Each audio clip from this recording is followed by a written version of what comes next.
it's Diane Lee from Teach Pre-K, and I just want to give you a little peek into how I have my classroom set up for construction week. It's a short week this week, and I love to do construction on a short week because then it's not so crazy. Okay, I'm going to take you over to my sensory bin.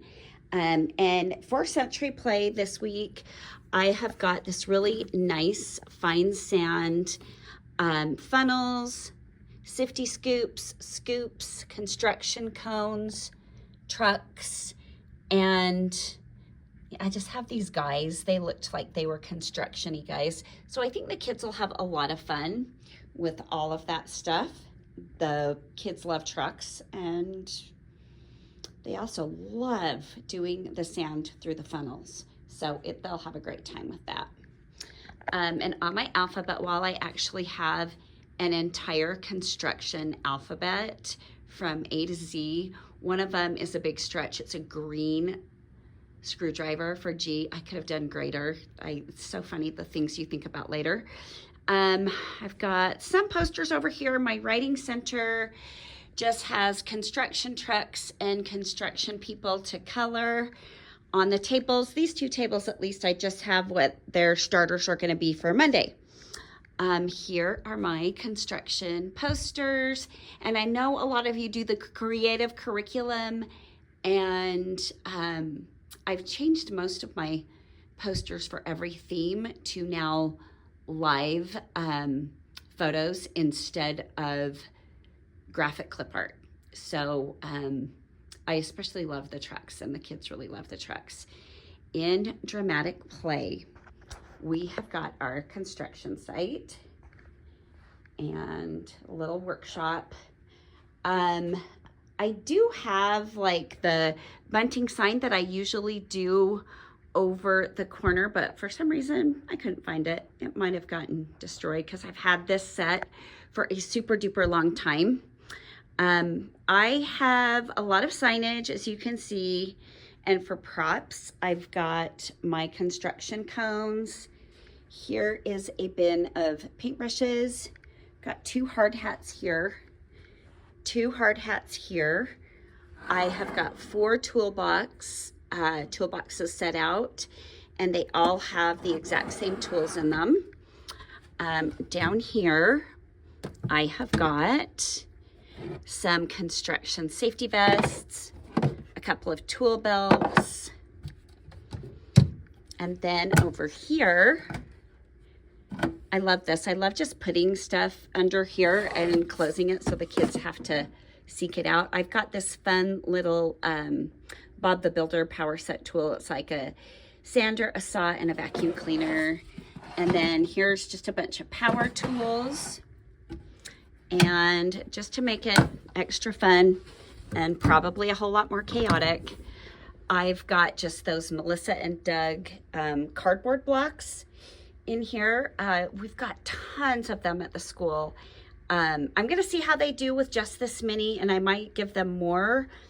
In the past, I have taken out my block table and only put these out just to see, you know, what the kids will build, and they've had fun with that.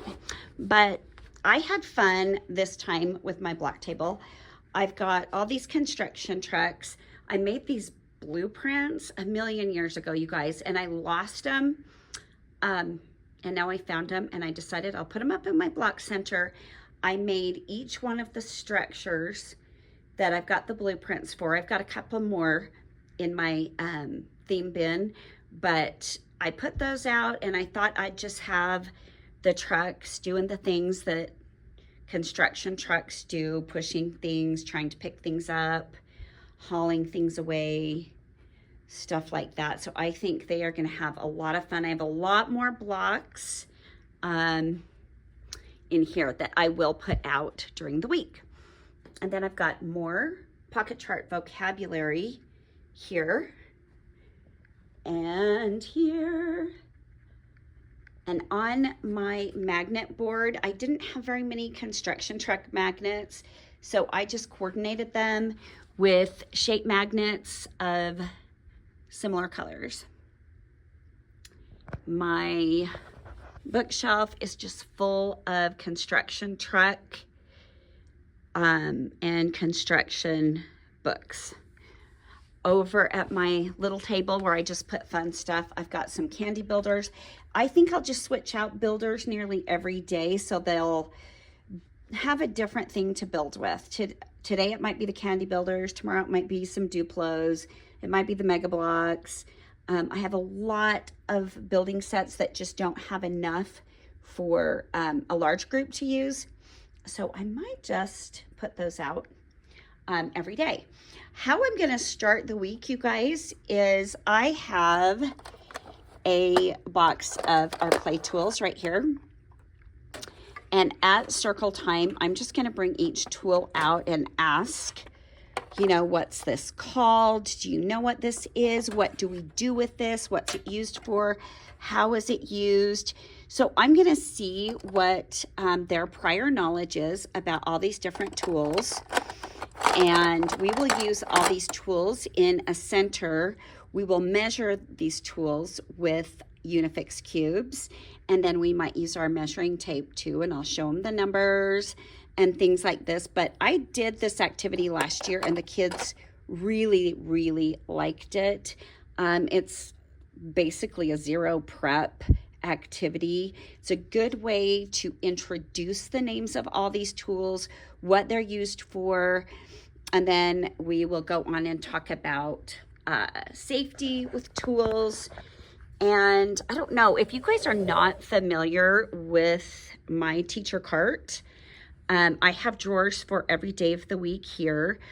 I've got a circle time drawer, letter of the week, extra centers next week, books, and over here I have miscellaneous, teacher tools, religion, mind up, whole group, and then every day of the week.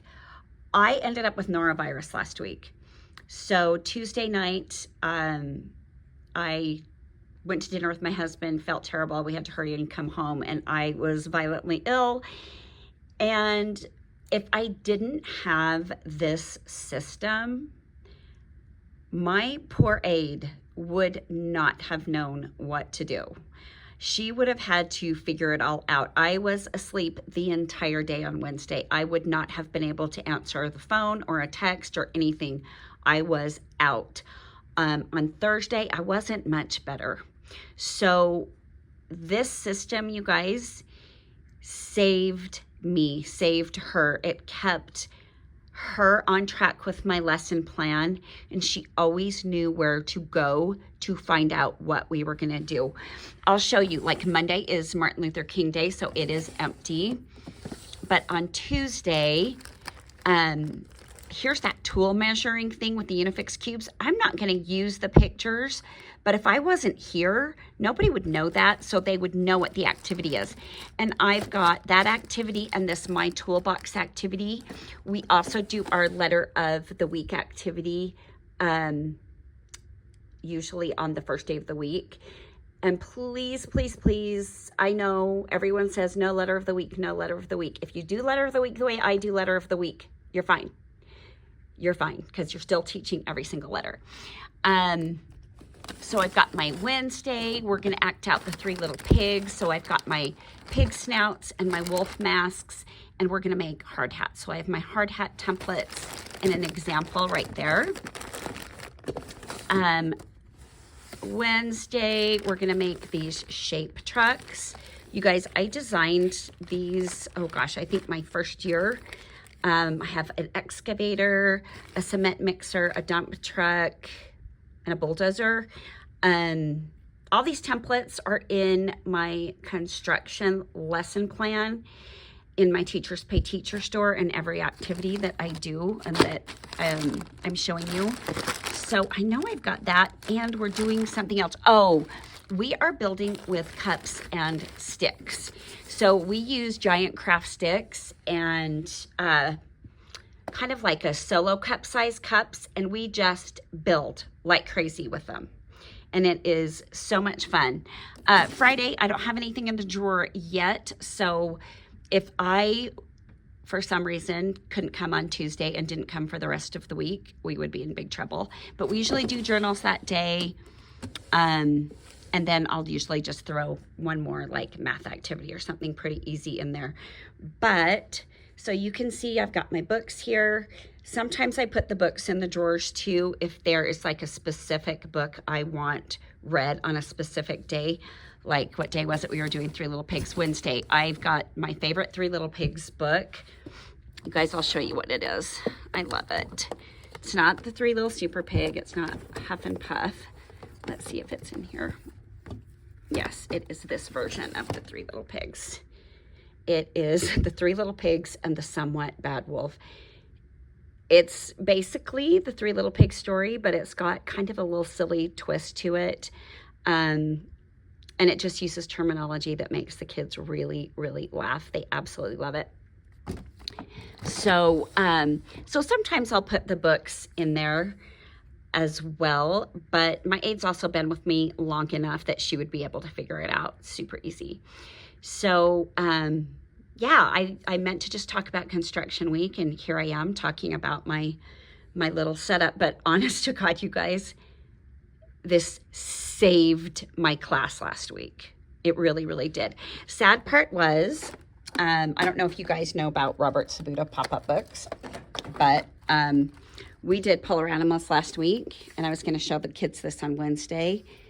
It's called A Winter's Tale, and it is the most magnificent pop-up book you've ever seen. All of his pop-up books are. It's got like these great pictures, and then it's got like, okay, the mice are hiding from the owl. So I'm going to actually start with this book. Ah, look at that. So amazing. But, yeah. And it's too thick to fit in my drawer, so I couldn't have put it in the drawer for my aide for that day. But you guys, that is it. That's my construction week. Okay, so that was construction week. I'm glad it's a short week. It's a 3-day week for me because I don't work on Friday, so it's going to be kind of nice, but also kind of sad I wasn't there at all last week. I kind of miss the kiddos. I'm excited to get back to them and to see them because I feel like I just had a long break from them. I really didn't need another break. I really didn't need to have norovirus. But that's a reminder to you, if you are sick, you guys, please, please, please stay home. It's important. Take care of yourself.